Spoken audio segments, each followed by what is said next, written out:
Well, well, well. We got more news. We got some news to talk about. We might as well just jump in. I know we could wait, but waiting is for the weak, and not waiting is not for the weak. I think that's how that goes. That's how we're going. Look, it's the live stream of the live stream. Oh, we got to mute this. There we go. Problem solved. Boom. We've done it. We made it. We're here. Welcome, everyone, to the recap of the live stream, because I thought, you know, I could sit and I could record a video where I detailed out everything that there is to talk about with this, but there's way too much to talk about with this. So I said, nah, instead, I think I'll just play the video back and we can talk over it. So if you are tuning in after this live stream goes and you want to see how I feel about many of the things said in this live stream, well, you came to the right place, because we're going to go through the entirety of it together, and you can share in your hype and I can share in my hype, and I will adjust the camera as we see fit, and all will be well. All is right in the world, and I am wearing a comfortable pirate hat. So they still have not said, by the way, they have still not confirmed that a pirate hat will be in the set, but freaking, you know there's going to be. You know there's going to be. All right, let's begin. Pirate hats must be confirmed. All right, we'll turn the volume down just a pinch. Tell me if you can hear it on the other end. Thank you. Good evening, all my friends in attendance and the thousands of fans tuning into the live stream from around the world. When he said that, there were 2,000 people on the live stream at the time of essentially this starting. So that's pretty good. That's a pretty good number. Welcome to World Tour London! This is a good venue, like a good choice. World Tour London, solid choice. Over the next 3 days, we will crown the 6th Flesh and Blood Pro Tour champion, and all round have a jolly good old time while we're at it. Indeed.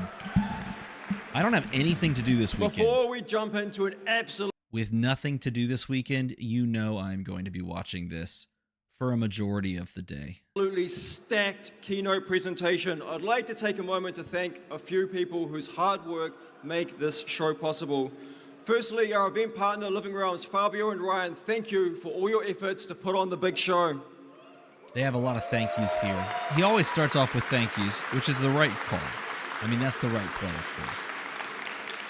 But still, you gotta work your way through OP them. Team led by Trevor Baker, Nico Glick, Tom Ebersweiler, Alex Watkins, and all the team back at LSS HQ for everything you do to put on the World Tour and make Flesh and Blood what it is. To Joshua Scott, Klaus, Nicolo, and the entire judge community in attendance and around the world, thank you very much for your service to not only deliver the World Tour, but our program of organized play that runs week on. The patience has worn off. Okay, let's talk about the insanity that was this announcement. All right. We'll jump right to it. That exists today. First of all, they made all the announcements. iconic locations. All the announcements where they're going to be going as far as battle hardens, all of it, like even worlds. So we'll talk about that first. Through the common language of playing great games. So let's see where we're heading next on this adventure in 2025. All right. Santa Clara Mini is at Minneapolis. It's hard to read from this angle. Minneapolis, Tokyo. Hartford, Milan, Houston. That's a big one. Houston. I think I can actually go to that one, which is exciting. And it's battle hardened, I think. Maybe it's not a calling, is it? Yeah, these are battle hardens. Why is it like a 3 at 27, 28, 29? I guess they do Super Armory on like the Friday, then Saturday, Sunday. I wish they would have posted a date for Dallas-Fort Worth. The fact that we don't have Dallas-Fort Worth feels a bit criminal. Feels a bit criminal. Taipei. Sound off if you're going to Taipei. The U.S. National Championship in Las Vegas, June 6th through 8th. it's the first real opportunity to play these new pirate heroes, which I'm super pumped for. Auckland. Oh man, I would love to go back to Auckland. And they talked about the insanity that is Auckland. You can go to Houston. I won't do well, but I live only a couple hours away. Come on, we'll go together. It'll be great. I would love to go back to Auckland, though. That would be peak. The place was beautiful, and it was a really fun time. It was a nice city, too. Australia. World premiere, set 17. This was a big moment. Canada. The showing of the flag. Oh, Montreal is so cool. Congratulations to Canada. And then everyone knows World Tour Singapore because it was spoiled that the Pro Quests were going. Or sorry, not World Tour. Pro Tour Singapore. Big stuff. And then the World Championship. Lilith heading to Taipei. Philadelphia, the World Championship in Philadelphia. I checked the weather in November for Philadelphia. The highs in like low 50s. The lows are like low 40s. Streaming live on YouTube, as we've seen up to this point.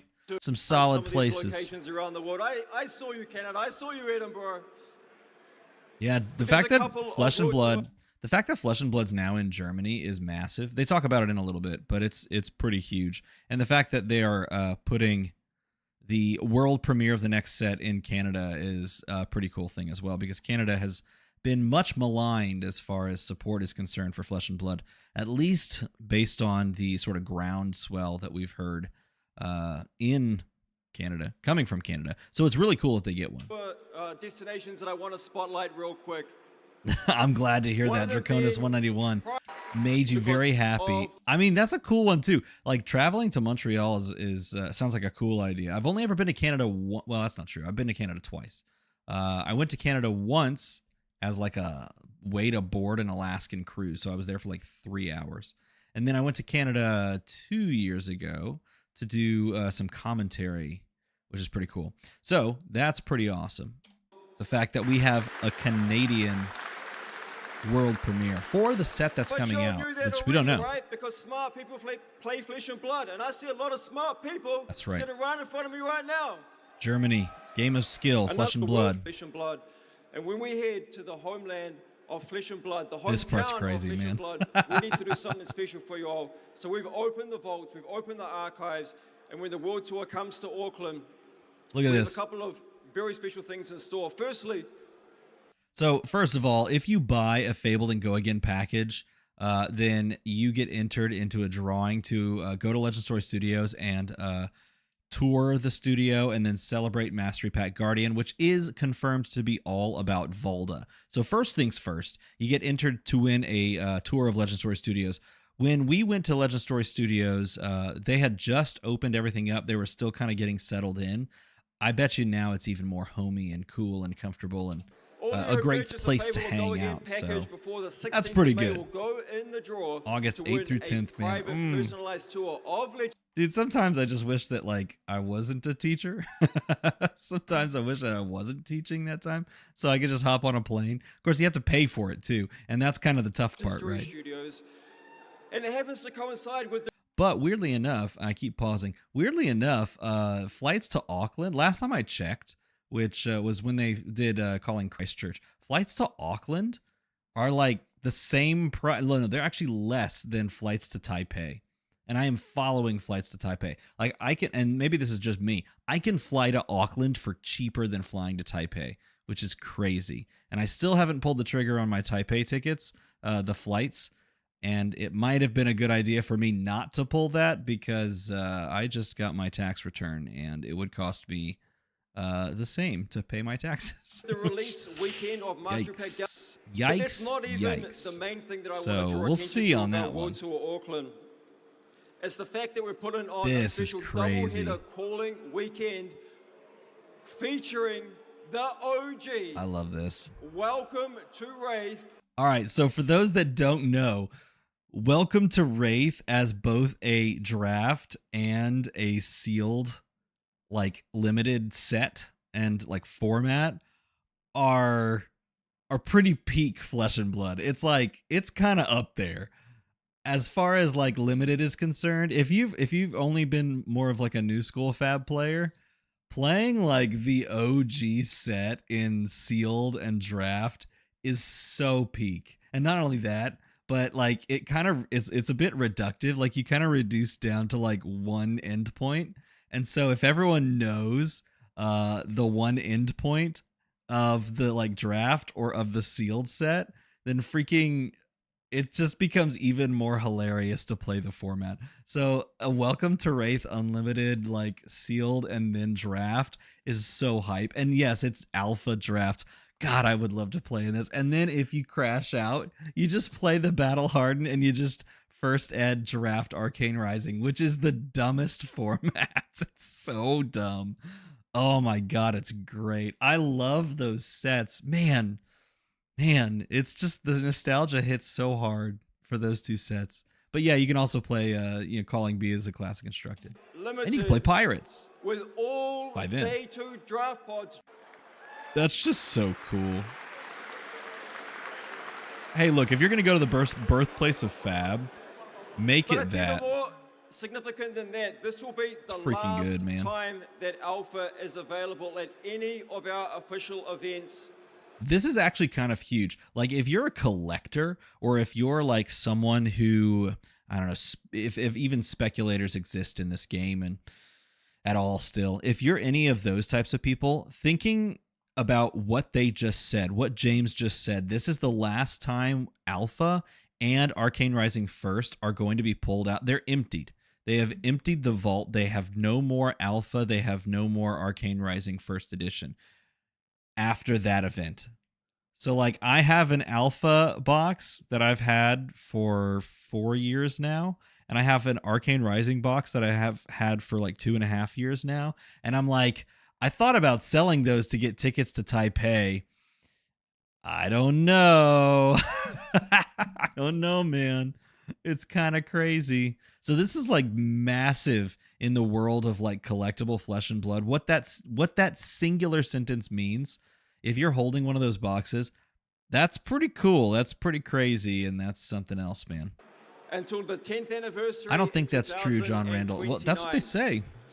And I call this out as a K2000 of our official events until the 10th anniversary in 2029. Yeah. So the only time they're going to clean the coffers again is 10th anniversary. So outside of that, you're not really seeing it. So they're basically, scraping the bottom of the barrel. And we celebrated the 5th anniversary last year, culminating at the World Championship in Osaka. But we are thinking long term. We are already planning, and boy, do we have something special planned for the 10th anniversary. But we are already planning what we're going to do to celebrate that milestone, because Flesh and Blood will stand the test of time.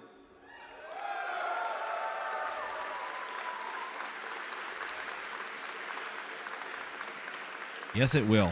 So all right, I was trying to procure more high seas because that's something that we will be purchasing and doing something with.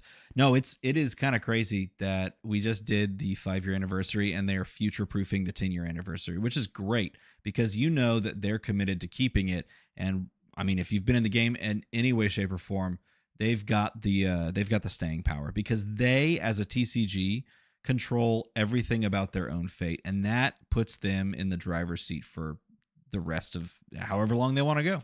For that WTR calling, we have a classic constructed calling running over the Saturday and Sunday, and the weekend will be capped off with the Battle Hardened on Sunday, featuring Arcane Rising, first edition sealed with a top 8 draft. Now this Arcane Rising event, if this sells out at the player cap of 224 players, I believe, that'll be it for Arcane Rising First Edition. The vault will be emptied. That will be the full and final conclusion for Arcane Rising First Edition. So yeah, Arc is spent if they cap out at 224 drafters. Well, I guess it would be sealed / draft. All in all, World Tour Auckland, an event not to be missed. Yeah, that's pretty crazy, dude. On the horizon, we have World Tour Singapore, featuring the Pro Tour. I legitimately started laughing.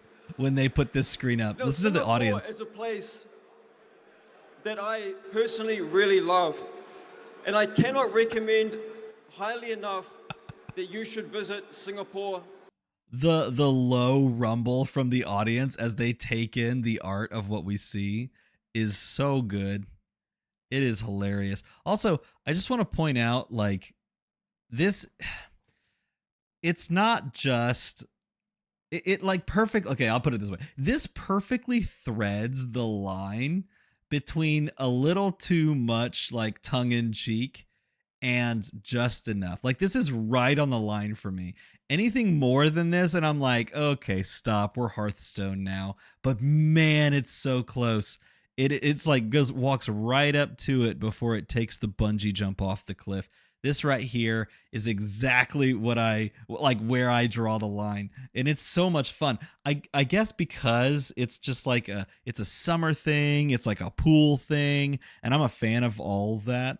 And of course, because it's Kasai, because Kasai is my favorite hero. Straight up, I think my favorite hero. She's so much fun too. She's like a blast. Kasai is cool. Kano was my favorite hero for a long time. I think Kasai has overtaken him at this point, which just sucks because like she's like basically unplayable right now. That being said, maybe one day, maybe someday soon with more gold interactions, I think she's going to be pretty good. And At yes, some point, they have League of Legends. Does it feel kind of League of Legends-y? English is the primary language there, so it makes it easy for Westerners like myself. There are tons of beautiful things to see and do in Singapore. Also, I love how Victor literally has a horse floaty. My wife legit commented on that as well. It's like, hey, he's got his horse floaty. Singapore, making it the perfect destination for a family vacation.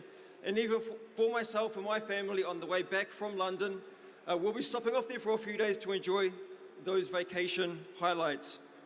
But I've said enough about Singapore.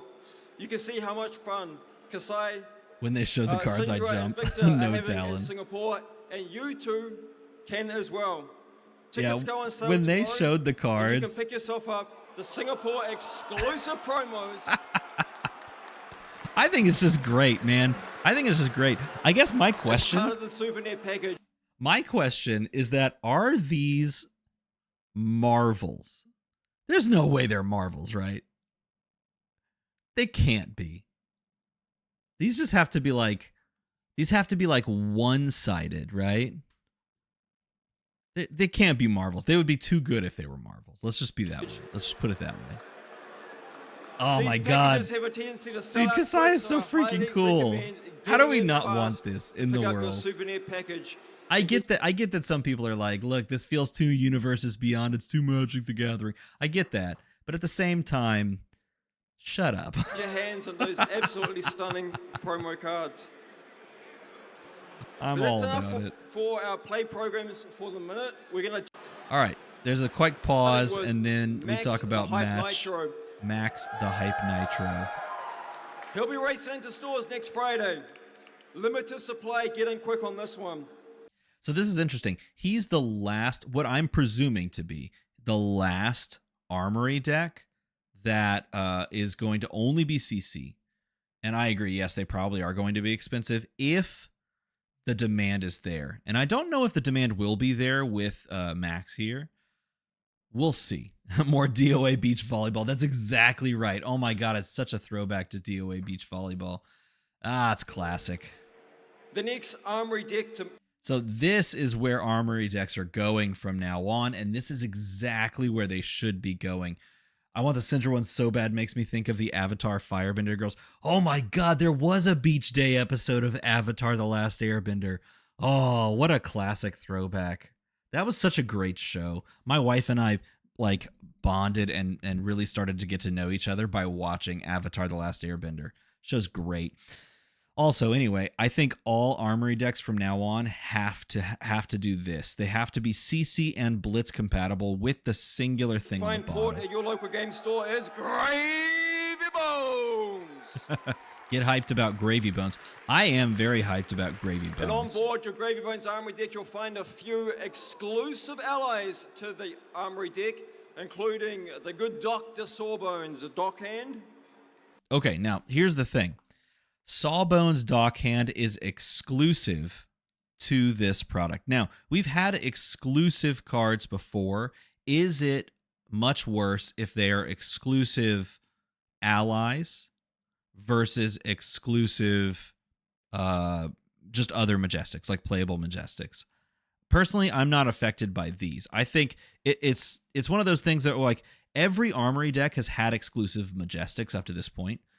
But I heard people in chat that were like hemming and hawing over this exclusive, and it was just like one or two. And I was like, I don't think this is the thing you should complain about, because they've all been. A feature of Armory deck Gravy Bones is the dual format compatibility.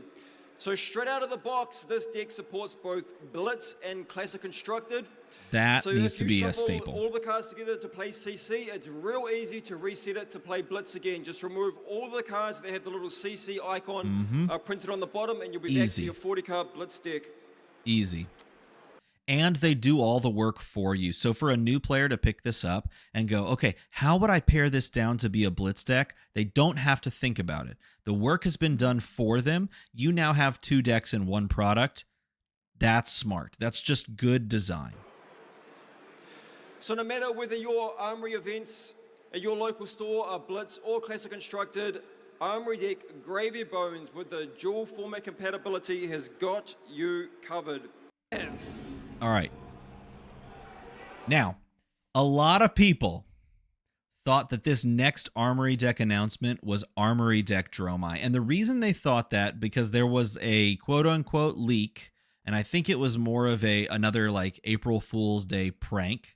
And I kind of thought it was when they first posted it. Like, people posted pictures in Discords, and it showed a small like square article kind of thing on the Fab TCG website saying Armory deck Dromai. And they said it was put up and taken down very quickly. And there were a lot of people that kind of spread that around, very similar to the High Seas announcement, all talking about pirates, which turned out to be correct. So a lot of people thought this was Dromai. But the moment they show that, you know who it is. Its blossoms turn and scatter to the winds. But we, the crimson pierce. This is a smart play, because this means that, and I'll just get to the screen where it shows the actual release date. We'll let that happen first. All right, our Armory deck Ira. There it is. All right, July 11th. So what does this mean? It means after we go through ProQuest season, assuming that Aurora makes her way out of the format, she would have to win the Pro Tour. She would have to win in ProQuest seasons, and then she would have to win a Nationals or a couple Nationals, and she would make her way out. That would be rounding itself around this time, which means that they now have a setup for the beautiful like learn to play pathway is now repaired. You're no longer having to worry about, okay, well, if Aurora goes, we don't have the the quick play pathway that we had with her, where you go first strike into a Blitz deck, or first strike into the CC deck, in this case CC plus Blitz. And it doesn't say it on here, and this is a depressing thing. I thought it did. Okay, so maybe I'm wrong. New player pathway from the Ira Welcome decks through to Classic Constructed out of the box. Now, the Ira Welcome deck, it is available as that digital online interactive tutorial, but they are also available in... Yeah, you can still get free Ira decks, and any store that doesn't have free Ira decks can literally just ask LSS, and they will send them free Ira decks. Specifically the Welcome decks, the 30-card little teach your... spouse how to play the game. I literally taught my wife how to play Flesh and Blood in Barcelona with 2 of the original 2019, I think they had 2018 printed on them, but 2019 Ira Welcome decks. I taught her how to play in our hotel room, how to play Ira versus Ira. Now, this depresses me because I could have sworn that this right here was the CC and Blitz little thing, but it looks like I imagined that. This, I think, is a mistake. I do think that they should make this in Blitz, but I guess Ira's banned in Blitz, so now you can't. I guess there's the reason. Hey, Don't listen to me. Scratch that. Ira's banned in Blitz. You can't bring her back unless you just gave her like a subtitle. So I guess that's the reason why. Online interactive tutorial. But I do think that they should release these products with at least some amount of Blitz support in mind. But they are also available in pretty much every active gem store across the world. Yeah. In a way that we have never done before. Let's check that out. Now this is crazy too. When they made the announcement, we were releasing a pair of Armory decks. I could have sworn it was Fire and Ice, man. I thought Dromai and Icelander. I thought they were going to literally make everyone foam at the mouth and just seize over with Fire and Ice, Dromai versus Icelander. Heck, and there was a moment in my mind, I was like, did they bring Classic Battles back in some way where you could just like buy these together? No. No, they didn't. Instead, yeah. Yeah.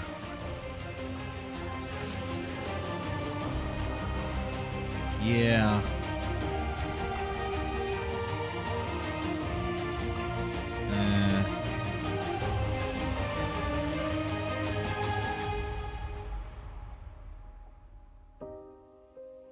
Yeah, Living Legends Armory decks.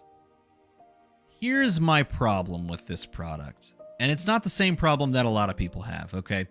Here's my problem with this product. I'll wait till they put it up the screen. Okay, a lot of people's problem with this product is that it is a convention exclusive. And I totally get that. I totally understand that. I also think that to some degree, not every product needs to be on every shelf in every store for it to be a fine product. Like, it's okay to have convention exclusive like decks. It's okay to have convention exclusive cards. If you care about it, you'll search it out. Now, I think if you're going to make products like this, they need to be more niche. And this is more niche because it's only serving the Living Legend format. Now, that is my problem. I'm going to go and skip forward so that we can see this part right here. Okay. So they retail at $60.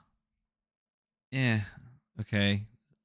They should, if they retail at $60, they should have some good, cool stuff in it. But the problem is the cool stuff in it makes these way more valuable if they're good in Living Legend format. So that's the problem, right? They do talk about how they fix like these unique cards, or how they cater and avoid them being too expensive, too crazy, because they're including these two pieces in the gem packs.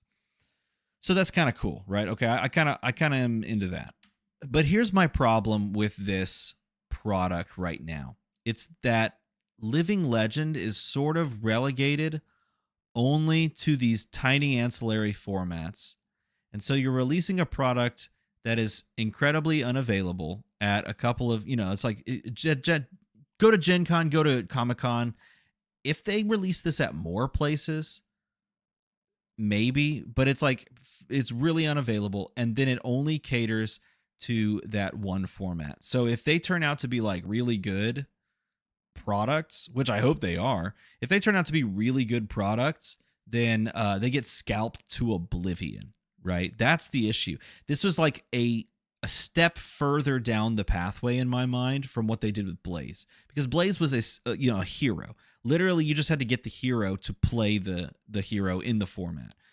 This is like exclusive cards for the hero. I don't know if I care one way or the other, like gatekeeping an entire hero versus like these are powerful cards that could be played in, especially if it's just Runeblade, could be played tournament legal in Viserai, but depending on how they make it, they could also be played in other decks. Now I'm hoping, and I know, LSS is very smart about this. I don't necessarily think that they're just going to put some busted card that like Vinset's going to want to run, and then it's going to go to the moon, and then no one's going to have access to it. I think they learned their lesson with Blaze, but this to me feels like it could be very close to that if left unchecked. So we'll see on this product, but I like the idea of LL, but I feel like it would just, I want it to be supported more than it currently is. So maybe that's my biggest sticking point. Saying to yourself, well, these armor decks are going to be real hard to get, and you're right, they are going to be hard to get. but we got you covered with access to these new cards. They will also feature in Gem Pack 3. They will be in stores alongside the release of Set 17 in September. It's a cool looking gym pack. Both of these new cards will become tournament legal upon...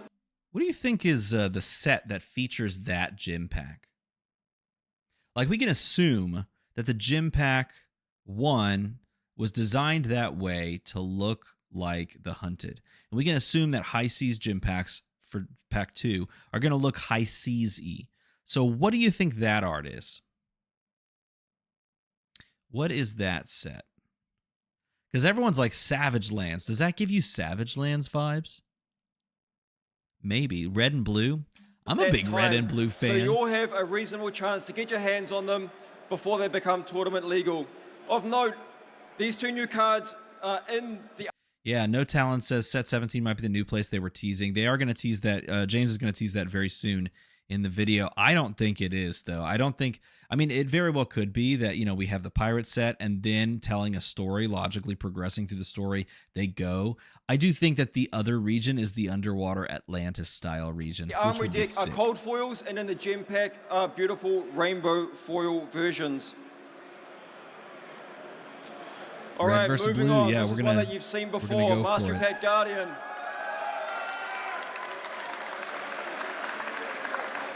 And in fact, folks, this is actually the 4th keynote that we have spoken. Yep, it could be the 9th area indeed, but I think that's the undersea one and red versus blue. I don't know. They could give us another. Maybe Irathiel is the 9th region. About Master Pack Guardian, but we're nearly there, I promise you. So let's check out the specs real quick. 130 card set. It comes in the slimline 12-pack display, and it retails for a smidgen over 50 USD. Release date in stores August the 8th. I very much like this pricing right here. It's a $60 like little box. You get your packs. You can play with them, but you can also just relatively quickly collect. You know, it doesn't feel like it breaks the bank. It doesn't feel like a major set. I like this price point in this display. There will be release celebration events in stores across the world on release weekend, and you can get your hands on the Batter to a Pulp Matt says he was not a detractor, but he sparked nothing in as far as Smash Palace is concerned. I will disagree with you there. Those events. Now, importantly, Batter to a Pulp is not in Master Pack Guardian itself, although it is a tournament legal card available only. This card is interesting. So it's a 6 cost 10 power attack, and it says if this would deal 4 more damage, that can't be prevented. And when this crushes, then you destroy an equipment they control with no defense value, which could be pretty decent. Through a number of different avenues to obtain this promo card. Actually, starting next weekend. No, I don't think Set 17 is going to follow up as part of the pricing for that. Then you'll be. Set 17 is going to be a set where they're going to kind of deviate one more time, and then I think Set 18. In my opinion, Set 18 is going to be the set where they go back to the battle between Shadow versus Light. It's going to be Monarch 3. That is my opinion. We'll see if that's actually the case, but I think so. Are constructed. Let's take a look at a few of her key cards. Look, she don't put up with none of that attitude, and she's going to put you in your place if you're starting to misbehave. So here's the thing. Valda has long been my favorite Guardian to actually play. She's like a medium aggressive Guardian. She doesn't really like do all this fancy crap. She just punches you in the face, and she makes her stuff cheaper so she can punch you in the face. Like, it was what Bravo started like, and then people started just kind of doing the, like, not fatigue Bravo, but the value Bravo game plan. And Valda feels more like what I picture. She's just going to pummel you, right? And so this makes me really happy. This card here is a heavy-hitting package of disruption and tempo all rolled into one. Oh, did they push? Yeah, 2026, right? As Valda tends to, you can, be reasonably confident that you'll knock them around for 3 cards, drawing them back up 3 cards, and resetting your 3 Seismic Surge tokens with Valda's triggered ability. Starting That's so cool, man. That's such a cool card. Train rolling. Another key when it deals piece 4 more damage, you get to discard their hand and then make that many you things. You can stash away in the arsenal to line it up with one of your critical crush cards as they come through on a future turn cycle. This card is also real nice as a response to an incoming COC or the like. And then you get a few different seismic surge payoffs, and a good example being solid ground. So it's interesting because it's a Guardian instant. I love that they're giving all of the classes instants, like, and ways to sort of play at that instant speed. One, because it softens the learning curve to learning wizard. Yes, that is point number one in my mind, because it makes more people available and interested in playing wizard. It kind of like lowers the learning curve. But two, because it allows you to play in these like sort of greasy, squeaky lines where you normally couldn't. Creating 3 seismic surges at instant speed might just be really interesting in specific scenarios. Also, Solid Ground's art is choice. I think it costs 3. Is that right? It looks like it costs 3 from here. It costs 1 less to play for each seismic surge you control. So you can like play Seismic Eruption and then defend for 5 for free. Seems pretty decent, right?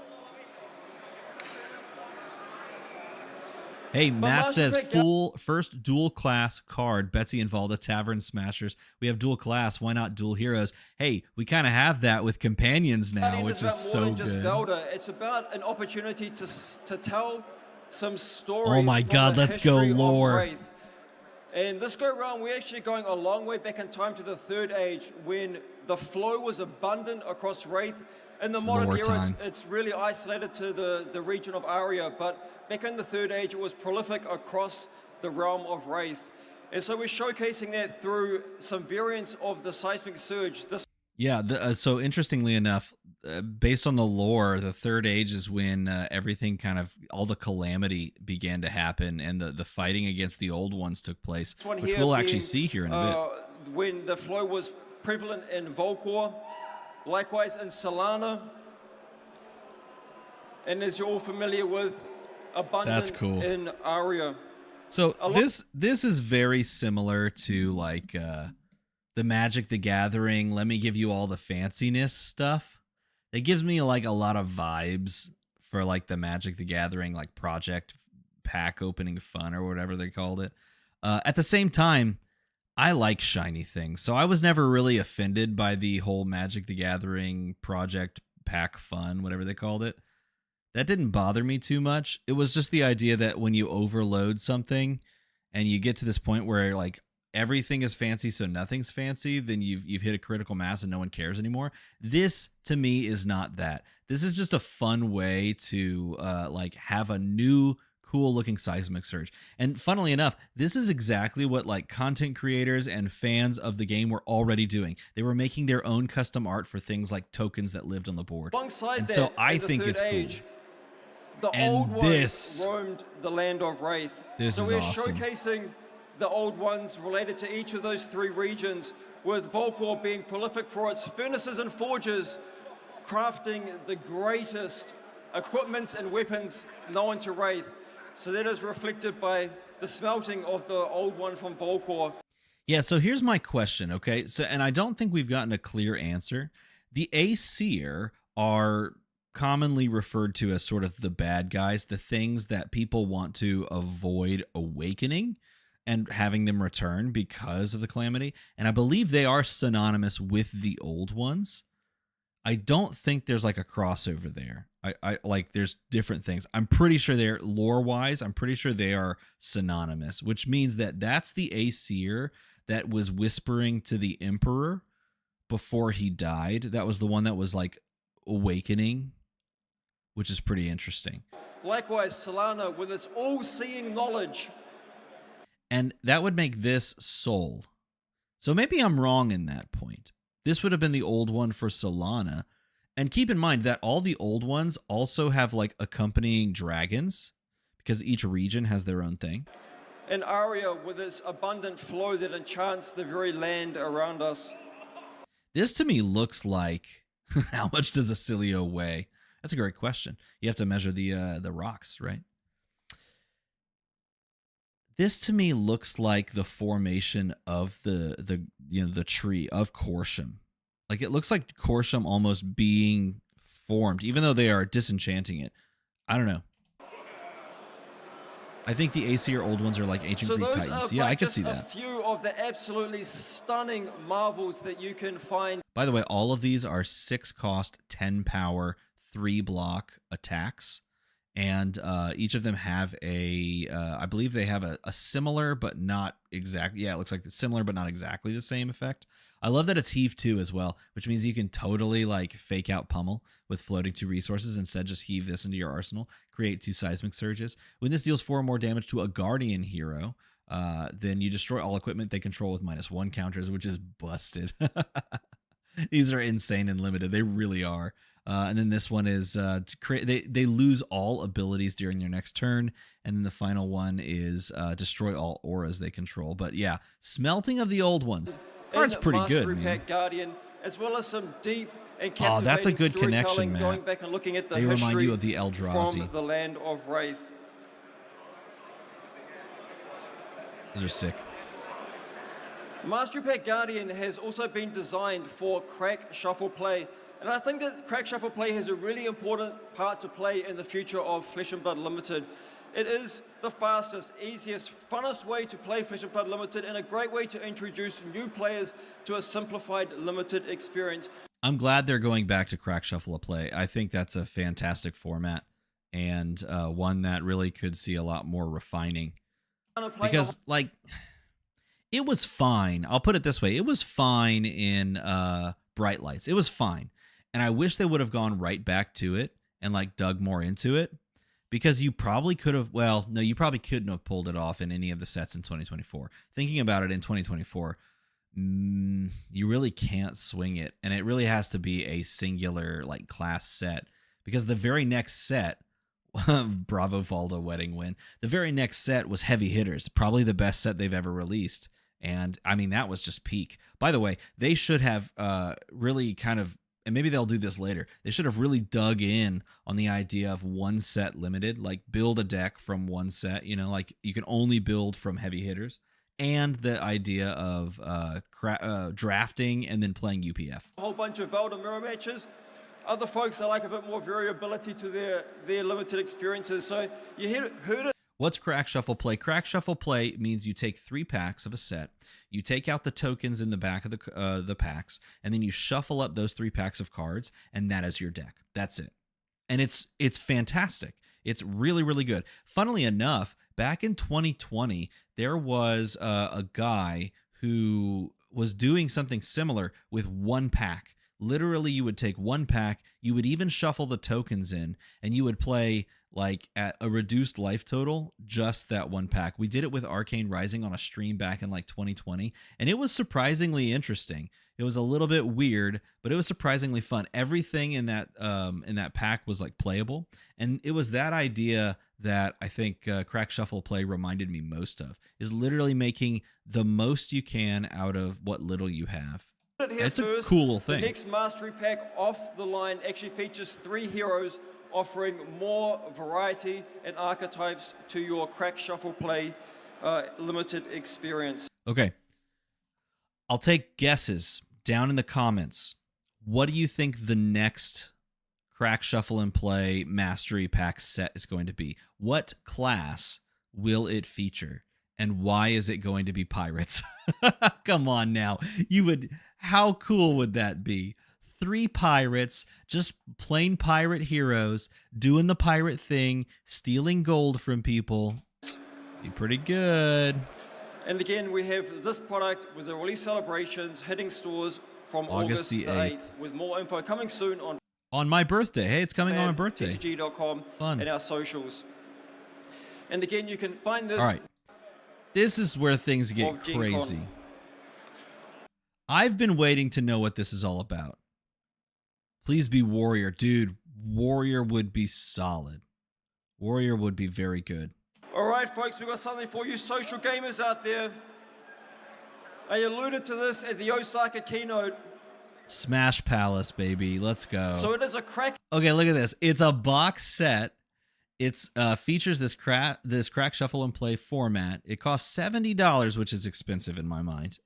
If this is like just like what comes in this box, that's the real question that I'm asking myself. If it's just a crack shuffle and play social format, I am not paying $70 for a token and a cardboard box for my event deck. I'm going to assume something else comes in this besides a rule book, some tokens, and I guess how many packs would this be? 1, 2, 3, 4, 5, 6, 7, 8, 9, 10, 11, 12. Okay. Are we saying that this product is being kind of like carried by 12 packs? That feels bad. But the product, the idea is so cool. Okay. Here's my thought process. Because you could justify 12 packs, right? That's half of a box. Okay. And you get the event deck. And you get some tokens that you can reuse. My issue with this is that once you've done this once, the replayability, you basically have to reload on packs and pay again to play this type of format. Or you just leverage the event deck into your own UPF formats where everyone builds their own deck. Perhaps building around these heroes, and that's the really interesting thing. I guess we can look as we go. Multiplayer arena brawl, which features a new event. The other way you could do it, and this is what I was thinking about. The other way you could do it is you could buy some of the little draft, like those little like plastic packs, the ones that you can like store and reuse, and just do it that way. Deck social play mode.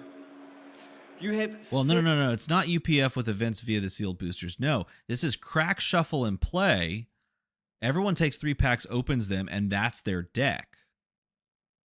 Yeah, exactly. Turning it into a cube like Magic the Gathering. So everyone opens the packs, and that's your deck. You just take your hero.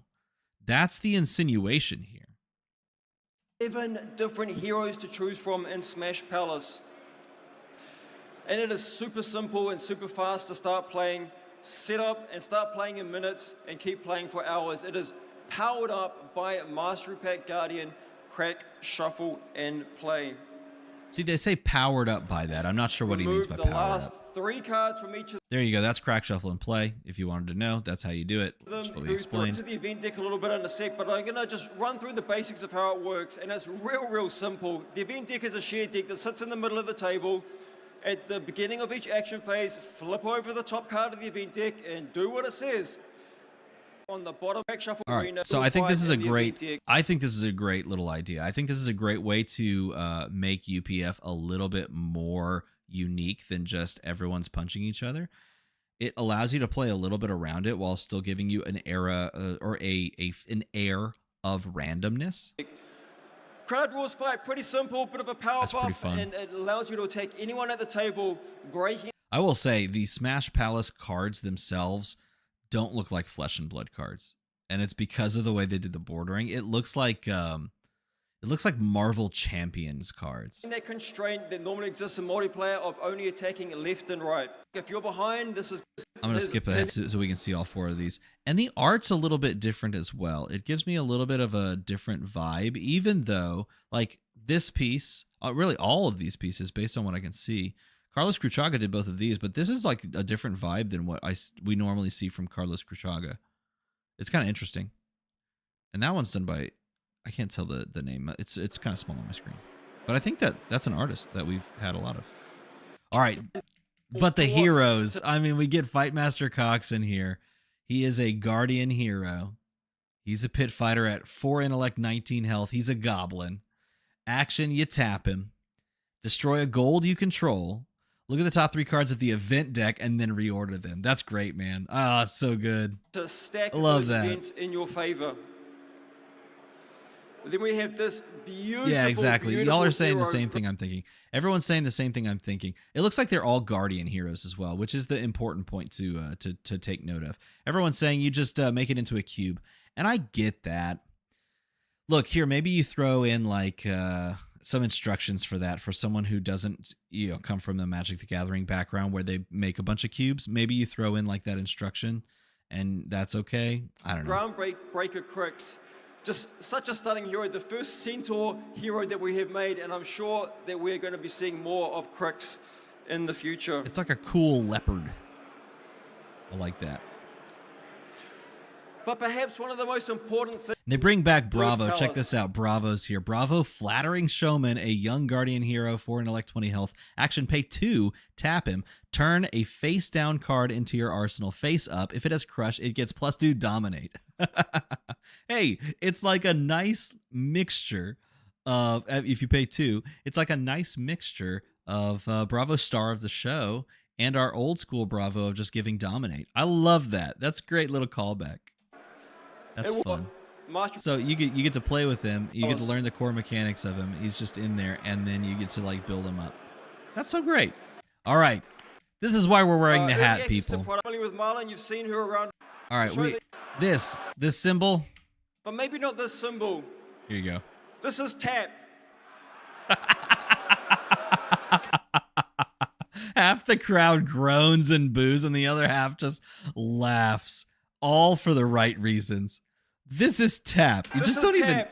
You turn your card sideways to show that you've used it. And in Flesh and Blood, all your cards untap during your end of turn phase. Now that's important. They untap at the end of your turn. So as you clear everything and you draw up, you untap. So I think it's untap first, then you would clear and draw. If any permanents enter the arena with tap abilities, you can use them straight away. It really is that easy. I'm sure you've all seen this mechanic around over the years. Immediately sued. I want to spend a minute to talk about the motivation behind each of our 3 heroes featured in High. By the way, they had to do end of turn untap because I bet you could do some crazy stuff. There's a couple of like instant speed tap cards that are allies already that like do damage prevention stuff. Instant speed tap and then clear at the upkeep, like on your turn, would be pretty busted. So it makes sense. I see. Starting with Marlon.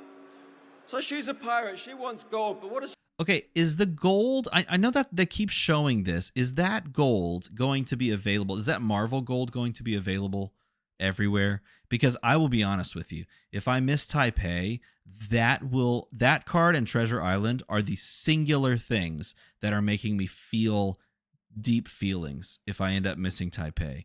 Because that Marvel gold and a signed copy of the Treasure Island, those are the 2 things I am most interested in. She wants gold for? She wants it to buy goldfin harpoons, because them be the best things to hunt, to go fish the biggest, baddest, big game trophies out there. Why? See, I thought so too, but maybe so they show cold foils later, right? Do they show the cold foil like Marvels later? I don't know. But I encourage you all to keep a keen lookout over... See, my thought is, because I think in a minute when they talk about the treasure packs, they show the cold foil symbol next to it. But I could be misremembering. You might find Marlon roaming around. Carolina shows up. This cosplay, by the way, is nuts. She did such a good job with that. It looks really clean. That hat is classic, too. If you happen to using the fab of on the socials. How can I take a picture of myself in the U.S. with Carolina and then submit that? Those gold are rainbow foil in the treasure packs. Thank you, Chris, for coming to our rescue. So the rainbow foil in the treasure packs, is it the cold foil is only going to be available in the, or maybe it's at the very least it's going to be available at the world premiere. Maybe that's what it is. Thank you very much. Are they all Marvel in the like extended art and in the small text box? That's what I'm curious about too. Let's check out Puffin. Oh man, I have so much to say about. Puffin's motivations are a little bit different. Likewise, she's a pirate. She's after gold, but she's not after it to go buy stuff. Her motivation. Wait, the cold foil EA is also at Nats? The Fabled package? Are you serious? So that one on screen right there. So if I go to Fab TCG US Nationals 2025, I've been to this page on multiple occasions already. I am embarrassed to say so. All right, where's the Fabled package? Hold on. Oh, wait, can you not? You probably can't buy into it yet. Or maybe you can. Where's the package? Come on, man. Okay. Okay, come on. What if I just click here? Okay, there we go. There it is. Registration, event schedule, prize information, packages. No. It's not in the... No, because they have... here are the cards. They got Chart the High Seas. They've got the mech one, and they've got the big game, whatever. EA Gold. I'm not seeing that. Did I just miss it? Yeah, I think I'm just missing it. I don't know.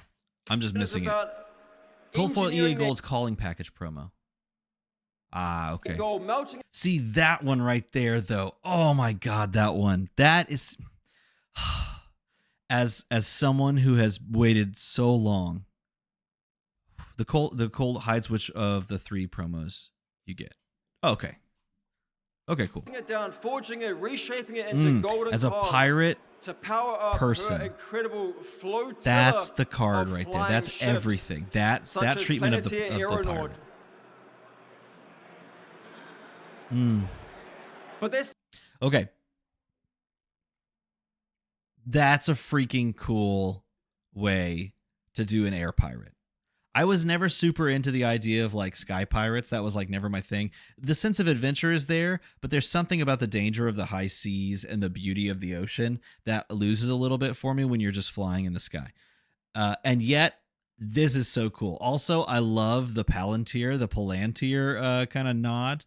I'm going to take it as a nod to Lord of the Rings because I'm a Lord of the Rings head, so I will always see a Palantir or Palantir, however you want to choose to pronounce it, and think of the orb that allows me to see across the world. But that is a sick card. That card's effect is so freaking good. 8 go again. Yes, she please. ain't flying solo. All right. Okay. All right. She comes in hand with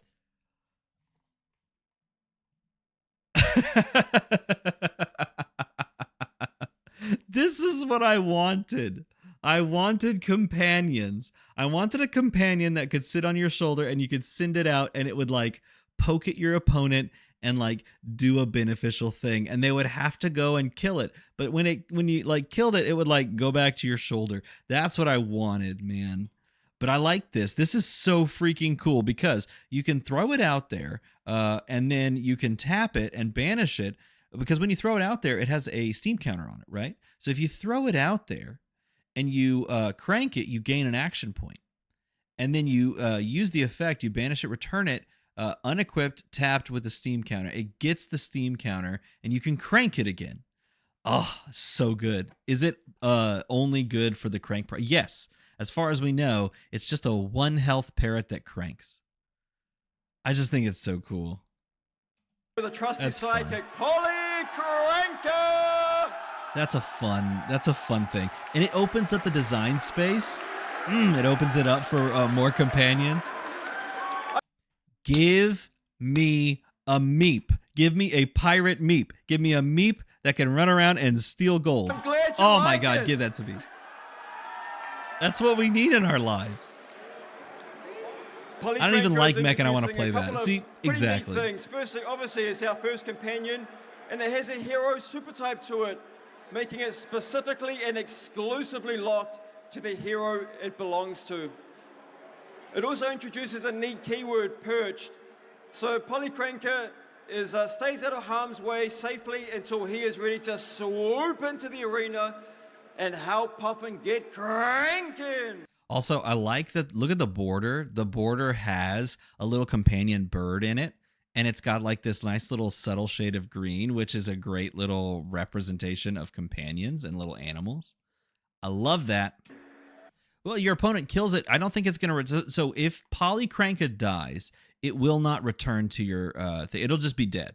So I don't think... If you leave Polycranka out there and your opponent's like, cool, well, I'm just going to kill your bird... You've not only created this wonderful story moment where you need to get vengeance for your companion, but also they lose out on whatever Rube Goldberg machine you're crafting so that you can get the item, crank it, send out Polly, crank it, get something, like that. That's what I want. Puffin isn't the bird. Gravy bones. All right. Soaked, be it sunken. All right, we got to not skip Gravy Bones because this is where they hint at Region 9. Gravy Bones, he be searching for something. Something that only exists in rumors soaked in gold-kissed rum that make birth in the portside taverns. But Gravy Bones has time on his hands, in fact, an eternity of undead time, and he is determined to chase the golden glimmer of possibility, be it gold coins, be it sunken treasure, That card's sick. or be it lost amulets that rest in their watery grave. Say it. Or perhaps Say it. even the fabled land of unimaginable luxury and riches of Tropaldani. That could be Region 9. And no one said anything about it in the chat. Tropaldani. Now look at the text here. Look at the story text down here. I can't even zoom in. It won't let me. Look at it. It says the Donny Empire might be gone, but its legacy still gleams in forgotten places. It's underwater, man. I mean, that's saying it. It's legit saying it. That's it right there.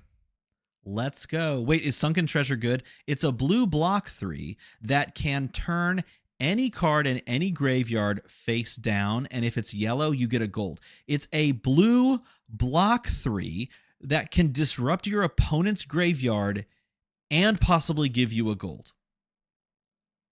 That card's freaking good, man. Also, it looks really cool, too. I love that card. It's great. Gravy Bones man. also has the biggest. Pirates are so baddest cool, ship in the man. sea. Oh, badass ship indeed. This ship is sick. The conqueror of the high seas. And this card, folks, this card is one of the headliner majestics of high seas. But not only can you get it Look at the in border. the high seas, you'll be able to pick up I a love the copy for pirate yourself border. as the National Championship participation promo in 47 countries around the world from June the 6th. All right, we dig to it. the National Oh, Festival. I love this art. Everything about this makes me so happy. Oh, this is so good. Look at that art, dude. I love how he has 2 peg legs in his back, like sash pocket, and he's gathering more. He's got 2 in the back. He's got 1 on his back, kind of strapped to his strap. He's holding 1. He's literally just looking for the best peg legs. And you can pick yourself So up this good. sweet looking for a scrap promo. He's surrounded by all this gold and all this pirate booty, and he's like, I need that leg. That leg is for me. I am literally Rocket Raccoon right now. So good. Good into CYB, yeah. Oh, so good. It's a good point. Okay.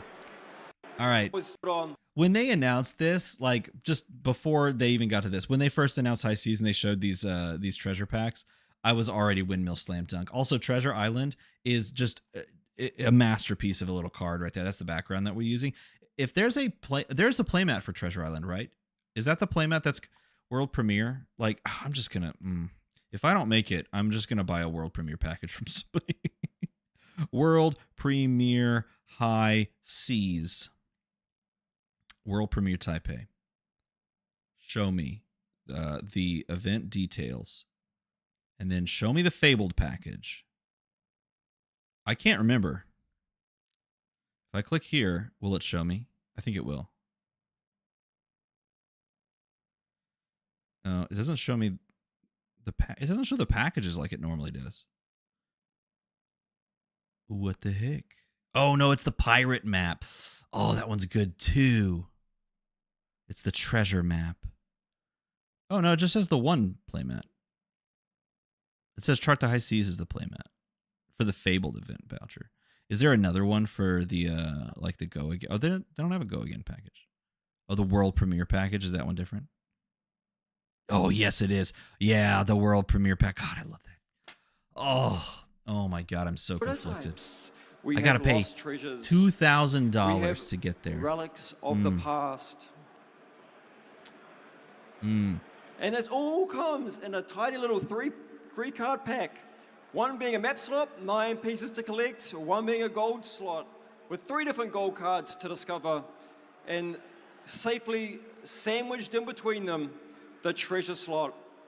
And sandwiched in between so that these maps and gold slots protect the booty in the middle.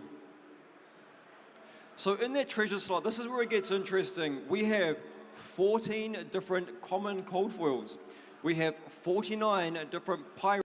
This is the question mark that I saw some people asking. I don't know if they answered this in the Q&A because I didn't watch the Q&A. I was going to save it for this, but we're already at 10 p.m. and I got to work in the morning, so we'll probably save it for tomorrow.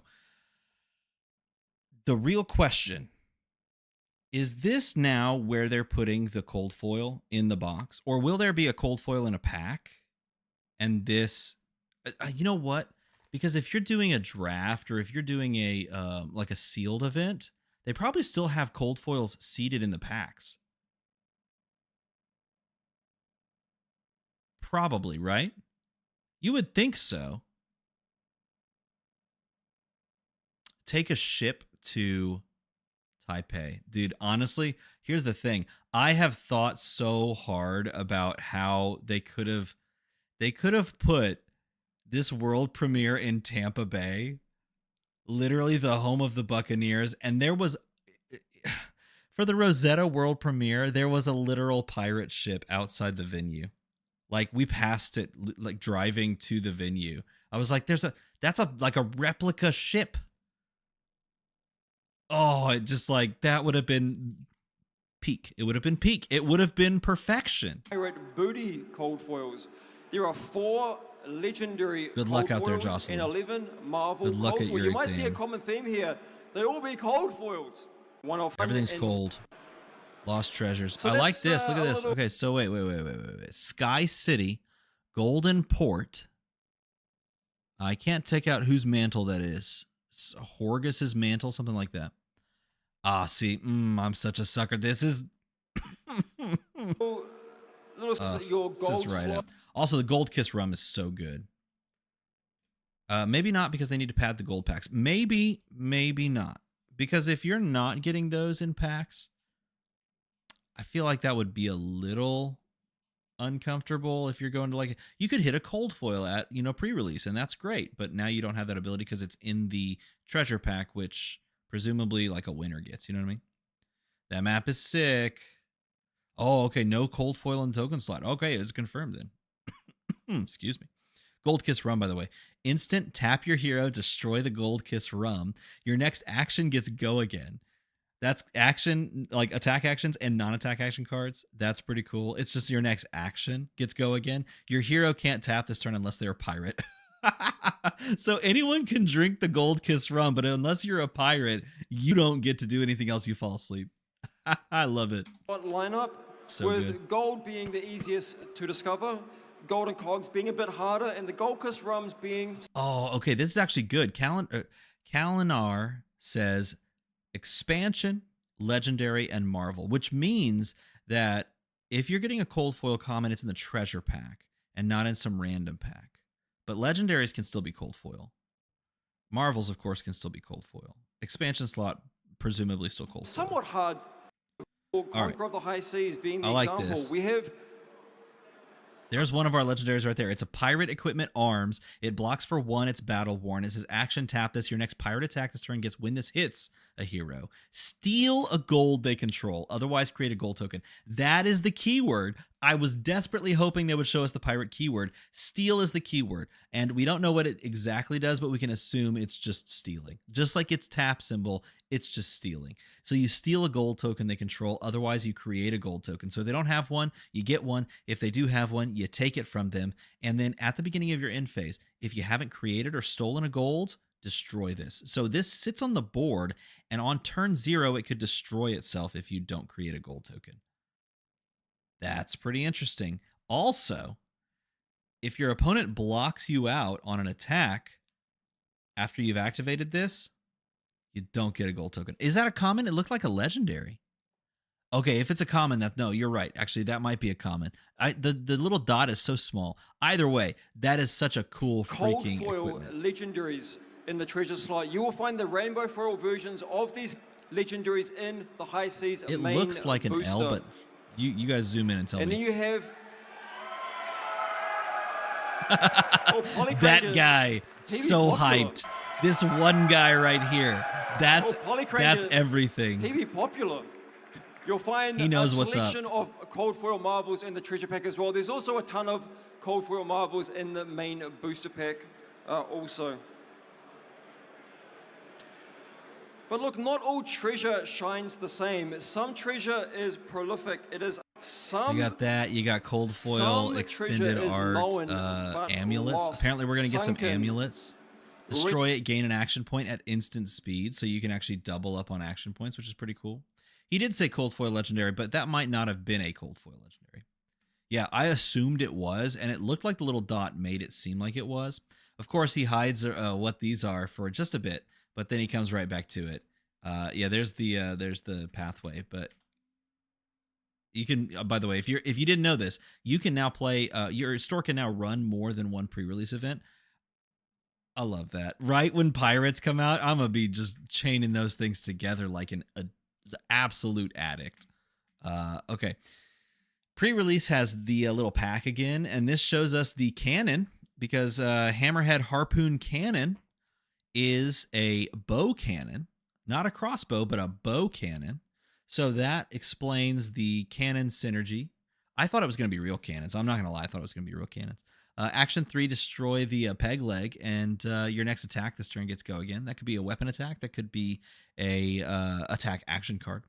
It's also got Blade Break 1. And then we get the cool-looking Red Spine Manta bow, which is going to be more of a red line type weapon, which I think is super cool. Reminds me of Red Liner. Of the pre-release participation. Those are all great. Okay. Weapons. And I'm going to skip ahead. Time to crack! Cold foil, Feyboards. If y'all didn't see the video, just watch the video. My personal collection. James White is the absolute maddest lad there is. He said, I'm going to do something fun with treasure. I'm going to full commit to the pirate life. I will give you my treasures. And you know, it's funny because over the past couple of weeks, I've been really thinking a lot about like cost in Flesh and Blood and prices of things and collecting and what things actually matter to me. What are my actual treasures in this game? What are the things that I treasure in Flesh and Blood? Like what cards mean more than just, you know, this is a shiny piece of cardboard that I kind of like. Like what are my actual treasures in the game, and, you know, how do I foster those, or am I giving, you know, like all of this extra money to things I don't necessarily care about? And what a timely moment to see someone who says, here's the treasures I've collected of this game that, oh, spoiler alert, I helped create, or I created, I should say. I'm going to bust out the treasures, and I'm going to toss them out to my fans and my fellow gamers. Let's get started. With High Seas in the treasure pack. I have one of those. Mine looks way more janky because it's definitely not balanced. All the fans around the world, new and old alike, will have a chance once again of opening these most it's a cool foil Storm treasured Striders. Flesh and Blood cards. The king of them all, the heart of Fendel. Now, you know, I will tell you this bit of lore. There's some deep lore here. And correct me if I'm wrong, anybody in chat that knows otherwise, but I'm pretty sure James White did say back in like 2020 or so, maybe it was 2021 when the Pro Tour first started and like events and callings were first happening. Pretty sure he said he would refuse to sign cold foil Heart of Fyendals. Like he would refuse to do it. Maybe he did it like once or twice, but I think he refused to do it after a certain point because of the sheer like cost associated with that card. That's a signed cold foil Heart of Fyendal. Skullbone Crossroad, Brave Forge Braces, Storm Striders, Grasp of the Arknight, Tickler Foundry Heart, Arknight Shard, Shiana, Twinning Blade, Tunic, Mask of Momentum. I have never seen. Oh my god, that card right there. A cold foil Eye of Ophidia. I once held one of those. That has always been my number one chase card right signed there. A cold foil Eye of Ophidia, so this will be one of a kind. I'm not going to sign this big old stack, but these are some cool cards that not many people around the world have had a chance to get their hands on from cracking packs. So the marvels of our original heroes only ever featured in the History Pack 1 Black Label. So these are also from my personal collection. We've got one of each of the languages of the original 8 heroes, the That's adult pretty version. cool. some of the prototypes that we did to validate the double-sided cold foil Look at printing, that the OG, prototype. the pre-original Marvel card being the Bravo Show. This reminds me of another very bespoke handmade New Zealand card game called Sorcery that did something very similar with Eric's Curiosa cards. No scab skins though. There was a scab skins right there. I see it on the screen. Showstopper double-sided cold Right there. foil English. Right there. So we're going to be putting 2 of these into the treasure pack. Only 3 of these exist, by the way. There's only 3 of these that exist, and 2 of them are going to go into the treasure pack. The other one's staying in the archive. And then Look at this this. beautiful, beautiful card. The Great Library of Solana. Only 1 of these is going into the treasure pack. And Prism. So That's this is crazy. the Marvel Prism. And the only way you can get this card is with the statue. We've only made 100 of those statues, so this card is incredibly, incredibly scarce. This is one of the most beautiful Flesh and Blood cards for me that exists. And Yeah, that card is probably up there. Look at the way the scroll foiling looks. Like, I'll back it up just a pinch. this is one of the most beautiful front Flesh and Blood scroll cards right here. for me that exists. And I hope that you enjoy chasing down this card and finding it in the High Seas treasure packs. There we have it, folks. All of the beautiful treasures and grails Look, there to it is right there. chase in the High Seas treasure packs. Best of luck. That's so bonkers. What a play, man. That is such a play. My gift to you, I hope you enjoy the chase, enjoy the hunt, and you get lucky and strike gold. That is awesome. Dev Talk Live up on the main All right, stage now, here. If you have Dev any Talk. questions for Dev Talk? We're gonna get this Dev Talk. Should we do a live stream doing that?